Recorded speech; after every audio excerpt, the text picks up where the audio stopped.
Olá, sejam bem-vindos. Eu sou o professor Cido. Esse é o canal Cido Assis. E antes de começar aqui, eu quero mostrar para vocês um vídeo que eu gravei, que foi no sábado. Acho que foi o sábado retrasado, né? Eu não me recordo qual foi o. Eu acho que tá aqui, 17 de agosto. Café Filosófico de 17 de agosto. Vou mostrar aqui para vocês. Esse daqui, ó, Café Filosófico com Jean Baudrillard, né? Estou mostrando isso aqui para vocês porque é importante na continuidade aqui desse vídeo, né? Do assunto que eu vou então pretendo assim então dar continuidade sobre essa obra aqui, A Transparência do Mal de Jean Baudrillard. Quer dizer, quando eu gravei esse outro vídeo, eu prometi para vocês que eu ia tratar pelo menos um pouco, né, sobre essa obra, A Transparência do Mal. Então, para começar aqui, né, o nosso café filosófico de hoje, eu estou, né, aqui tratando do café filosófico e tomando chimarrão, né? Eu poderia chamar de chimarrão filosófico. Mas, de qualquer maneira, o importante é o conteúdo, né, que a gente vai trazer até aqui. E uma outra situação também que eu queria até, antes de começar aqui, né, falar para vocês que sábado passado eu não fiz, né, esse momento, esse vídeo, né, do Café Filosófico passado, né, do sábado passado. E você sabe que eu tive um aluno que me cobrou, né? Eu achei bem interessante isso, me cobrou. Cadê o café, né? Cadê o café do sábado, né? Então, ela me cobrou porque às vezes, dependendo do que a gente se ocupa, né? E eu não me recordo no que foi, qual foi o motivo, né? Por que eu não gravei, acabei não gravando o Café Filosófico sábado passado. E devido às ocupações da gente, né? Eu sou professor, né? Estou como professor na Universidade do Estado de Mato Grosso. E a gente tem uma série de atividades, que não é apenas sala de aula, mas a gente acaba participando de projetos, tá? Então, pessoal, o assunto que eu estou trazendo aqui, a meu ver, né, do meu ponto de vista, assim, eu acredito que é um assunto muito pertinente, um assunto muito interessante, porque tem a ver com esse momento que nós estamos vivendo no nosso mundo, né, no nosso Brasil e também no mundo. Quer dizer, às vezes tem certas situações que a gente vai percebendo, observando, né, nas próprias atitudes das pessoas, no comportamento das pessoas, e a gente vai percebendo, de modo especial hoje, a gente precisa, né, tocar nesse assunto a respeito da mídia social, né? E aqui dessa mídia eu quero trazer, assim, de uma forma mais específica, na parte da tecnologia da informação, né? Que domina hoje, praticamente tomou conta, né, na parte da comunicação, tá?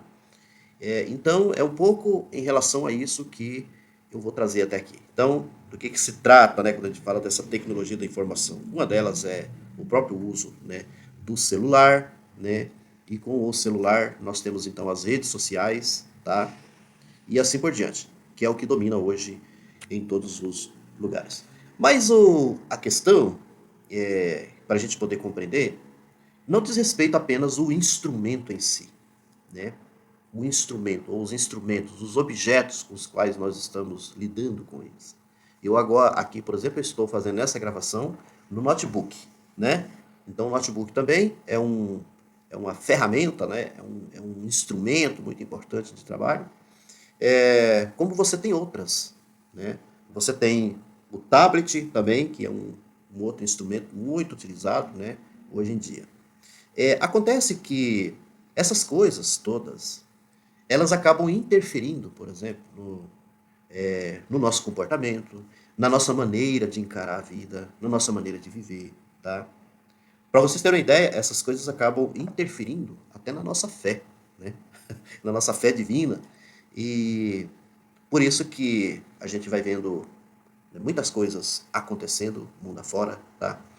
E aí, em meio a tudo isso, o que acontece? Algumas pessoas, quando vão fazer julgamentos, né, sobre até os comportamentos dos indivíduos, essa coisa toda, né, esses comportamentos que é comum, né, nós percebemos por aí na nossa sociedade, uma presença de um individualismo muito profundo, isso é bom que a gente diga isso, né? Esse individualismo exacerbado tá aí, né? Presente na sociedade como um todo. E muitas vezes algumas pessoas, alguns críticos, jogam a culpa ou fazem a crítica, tá, às redes sociais, fazem a crítica a tudo que nós recebemos desse tipo de informação que é passada para nós, né?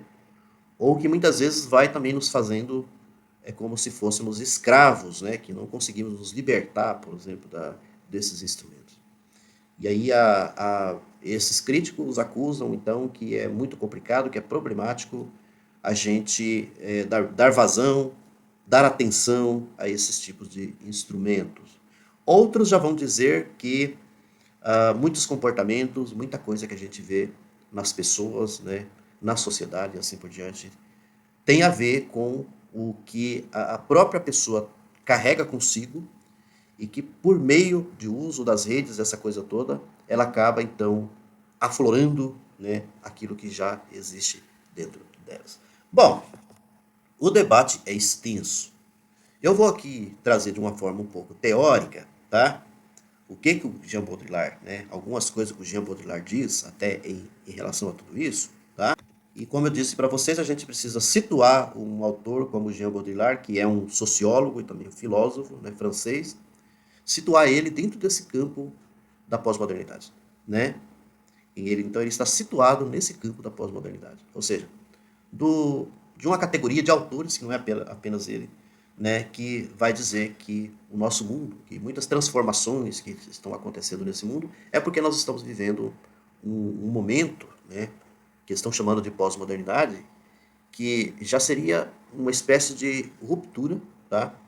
Alguns não vão colocar assim, uma ruptura tão drástica, né? Uma ruptura tão drástica com a modernidade. Outros já vão dizer que é uma ruptura total mesmo com a modernidade, né?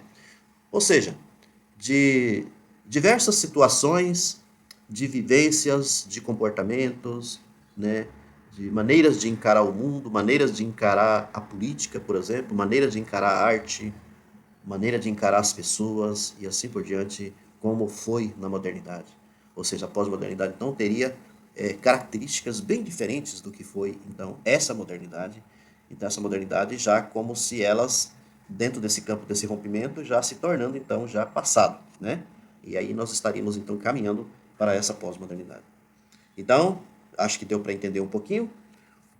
Então, aí nós vamos ter autores que vai trazer algumas coisas positivas, né, sobre essas mudanças, outros que vão trazer coisas negativas.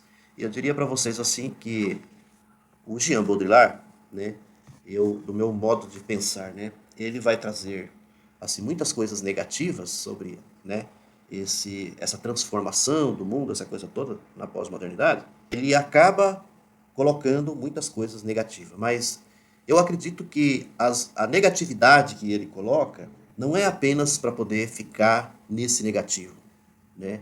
Como se o nosso mundo está perdido, então. A barbárie, né, é o que está solto, está correndo solto, então, a barbárie. A destruição, como se pensássemos de repente uma terceira guerra mundial. Então a destruição está aí, é preeminente a destruição. Não tem saída, né? Tem alguns que vão tratar um pouco nessa linha, tá? Que vão tratar um pouco nessa linha, né? Que nós não temos muita saída com esse momento que nós estamos vivenciando. Outros, eu encaro o Jean Baudrillard dessa maneira, que ele vai dizer que, né, que há muitas questões negativas e tudo mais em todas essas mudanças, mas que ele está chamando a atenção sobre esse perigo no sentido de que nós possamos prestar atenção nos riscos, nos perigos, e de repente a gente buscar valores que de repente possam ficar esquecidos na modernidade. Então, da gente poder não esquecer desses valores, ou talvez transformar esses valores no uso da própria tecnologia. Ou seja, de repente a tecnologia ela pode ser, ou ela pode trazer, né, algo de positivo, tá certo? Algo de positivo, claro, se de repente nós soubermos lidar com tudo isso, tá certo? Então, quando ele vai colocar, inclusive, né, na sua obra Transparência do Mal, ensaio sobre os fenômenos extremos, tá? Por isso que eu estou dizendo para vocês. É um pouco nesse sentido que ele vai. Cada autor tem uma moda, né? Eu diria assim, uma moda, assim, uma forma de tratar essas questões. O Jean Baudrillard, ele vai chamar muita atenção, assim, porque ele vai tratar sobre essa pós-modernidade que ele vai chamar de pós-orgia, né? Então nós tivemos um momento da modernidade que seria o momento da orgia, vamos dizer assim. E agora nós estamos vivenciando então o momento da pós-orgia, né? E aí outros autores vai tratar sobre o pós-modernismo no campo da arte e assim por diante. Eu vou aqui ler um pouquinho para vocês, não vai ser uma leitura muito, é uma leitura breve, tá? Eu vou assim pontuando aqui, só para vocês terem uma ideia do que o Jean Baudrillard trata nesse livro, tá? É apenas assim para a gente ter uma ideia. E como que, isso que é interessante, que essa obra aqui, tá? Ela foi publicada, gente, olha só, ela foi publicada, não tem um tempinho, não é de agora, tá? A publicação, essa daqui é a segunda edição, mas é de 1992. Vamos supor que de repente a primeira edição seja de 1990, mas início dos anos 90, tá? E o Jean Baudrillard já está falando de inteligência artificial. Ele já está tratando sobre a inteligência artificial. Aí você diz assim, mas um livro igual esse já está passado. Ele não está passado. Eu acho esses caras assim uns grandes profetas, né?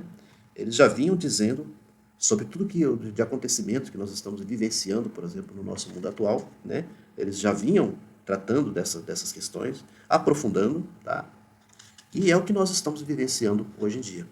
Por isso que às vezes a gente precisa recorrer a esses senhores, né? Porque você se depara com um mundo e você fica um pouco assustado. Tem alguns autores que até dizem assim que o mundo atual ele é um pouco assustador em alguns pontos. Um trecho que eu vou ler aqui tá assim: se os homens criam ou fantasmam máquinas inteligentes, é porque no íntimo descreem da própria inteligência ou porque sucumbem ao peso de uma inteligência monstruosa e inútil. Então eles a exorcizam em máquinas para poder jogar e rir com elas. Essa coisa de jogar, porque o jogo, né, a gente sabe como que é a questão do jogo hoje em dia, eletrônico, né? É muito grande hoje em dia. Muita gente que faz isso, né? Confiar essa inteligência a máquinas libera-nos de toda pretensão ao saber. Como confiar o poder a homens políticos nos dá a possibilidade de rir de qualquer pretensão ao poder. Se os homens sonham com máquinas originais e geniais, é porque descreem da própria originalidade, ou porque preferem desfazer-se dela e sentir prazer através das máquinas.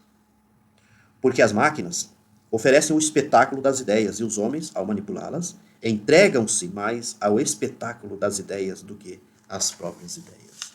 Legal, né? Não é à toa que são chamadas virtuais. É porque mantêm as ideias num suspense indefinido, ligado ao termo de um saber exaustivo. O ato de pensar é aí continuamente adiado, né? A questão das ideias nem pode ser colocada, assim como a da liberdade para as gerações futuras. Elas atravessarão a vida como um espaço aéreo, amarradas ao assento. Assim, os homens da inteligência artificial, olha que como eu disse para vocês, lá dos anos 90, ele já estava falando da inteligência artificial. Assim, os homens da inteligência artificial atravessarão seu espaço mental amarrados ao computador. O homem virtual imóvel diante do computador faz amor pela tela e faz cursos por teleconferências, que é o que, né, mais se tem, né? Torna-se um deficiente motor e provavelmente cerebral também. Esse é o preço para que ele se torne operacional. Como se pode prever que os óculos ou as lentes de contato serão um dia a prótese integrada de uma espécie da qual o olhar terá desaparecido? Também é de temer que a inteligência artificial e seus suportes técnicos tornem-se a prótese de uma espécie da qual as ideias tenham desaparecido. Né? Porque fica numa dependência artificial, né, da máquina. Essa coisa do artificial, ele vai tomando conta. Né? A inteligência artificial é sem inteligência. Isso é o que diz o Baudrillard, né? A inteligência artificial é sem inteligência, porque não tem artifício. O verdadeiro artifício é o do corpo na paixão, o do signo na sedução, da ambivalência nos gestos, da elipse na linguagem, da máscara no rosto, da tirada que altera o sentido e que por esse motivo é chamada tirada inteligente. As máquinas inteligentes são artificiais apenas no sentido mais pobre, o que consiste em decompor em seus elementos mais simples as operações de linguagem, de sexo de saber, de os digitalizá-los para os ressintetizar segundo modelos. Tá? Não vou procurar se ler tudo, porque é muita coisa, tá? Então, vivíamos no imaginário do espelho, do deslumbramento e do teatro, da alteridade e da alienação. Hoje vivemos no da tela. Então, vivíamos no imaginário do espelho, do deslumbramento do teatro, da alteridade, né? Alteridade é essa coisa do outro. Hoje vivemos no da tela, né? Tela, tá? Da interface e do redobramento, da contiguidade e da rede. Todas as nossas máquinas são telas. E a interatividade dos homens transformou-se na das telas, né? Transformou-se nas telas, né? Nada do que se inscreve nas telas é feito para ser decifrado em profundidade, mas sim para ser explorado instantaneamente, numa abreação imediata ao sentido, num curto-circuito dos polos da representação. Veja como que é essa coisa da tela, né? Uma crítica com relação a isso, da gente se prender muito nisso, né? A leitura de uma tela é completamente diferente da do olhar. É uma exploração digital em que o olho circula segundo uma linha constante. Já assim colocando que a gente sempre entende que, igual quando hoje em dia tem essa questão das reuniões, chamadas reuniões virtuais, né? Que a gente acaba percebendo que essas reuniões virtuais não é a mesma coisa do presencial, né? Não é a mesma coisa do presencial. Há uma diferença enorme. E sempre se exige, né, que a gente faça, assim, algo presencial. Porque até como o próprio autor diz, né, eu acho que num certo sentido vai dar para a gente compreender, né, aqui a visão dele, tá? Eu só vou ler aqui uma parte já do encerramento desse ponto aqui, porque tem vários pontos que ele vai tratar no livro, sobre a inteligência artificial. O sucesso fantástico da inteligência artificial não viria do fato de ela nos livrar da inteligência real? Olha a pergunta. O sucesso fantástico da inteligência artificial não viria do fato de ela nos livrar da inteligência real? Do fato de, ao hipertrofiar o processo operacional do pensamento, ela nos livrar da ambiguidade do pensamento e do enigma insolúvel de sua relação com o mundo? O sucesso de todas essas tecnologias não viria de sua função de exorcismo e do fato de que o eterno problema da liberdade já nem pode ser enunciado? Que alívio! Com as máquinas virtuais acabaram-se os problemas. Não é bem assim, ele coloca uma exclamação. Que alívio! Com as máquinas virtuais acabaram-se os problemas. Né? Você já não é sujeito, nem objeto, nem livre, nem alienado, nem isto nem aquilo. Você é o mesmo, na magia de suas comutações, no purgatório da alteridade para os paraísos artificiais da identidade. Alguém pode achar que é uma servidão ainda pior, mas o homem telemático, não tendo vontade própria, não pode ser servo. Já não há alienação do homem pelo homem, mas uma homeostase do homem através da máquina. Beleza? Bom, gente, ficou assim um pouco longo, né, aqui o nosso vídeo. Espero que vocês tenham compreendido um pouco assim dessa reflexão que eu procurei trazer até aqui com esse grande pensador e que vocês, né, tenham então compreendido um pouquinho, né, assim, até a importância desse livro. Então, de repente, talvez seja interessante que vocês peguem esse livro, dêem uma lida, tá, nele, que o linguajar, vocês viram que é um linguajar bem interessante, né, e ele vai trazer uma série de assuntos aqui que, se vocês se debruçarem, né, nessas leituras aqui, vão procurar, de repente, fazer uma leitura, então, de mundo, do que nós estamos vivenciando atualmente. E aí, nesse sentido, você, de repente, tem toda a sua liberdade, né, de tirar as suas conclusões, de ver se isso daqui faz sentido ou não, né, o que diz aqui o autor. Um grande abraço e até a próxima.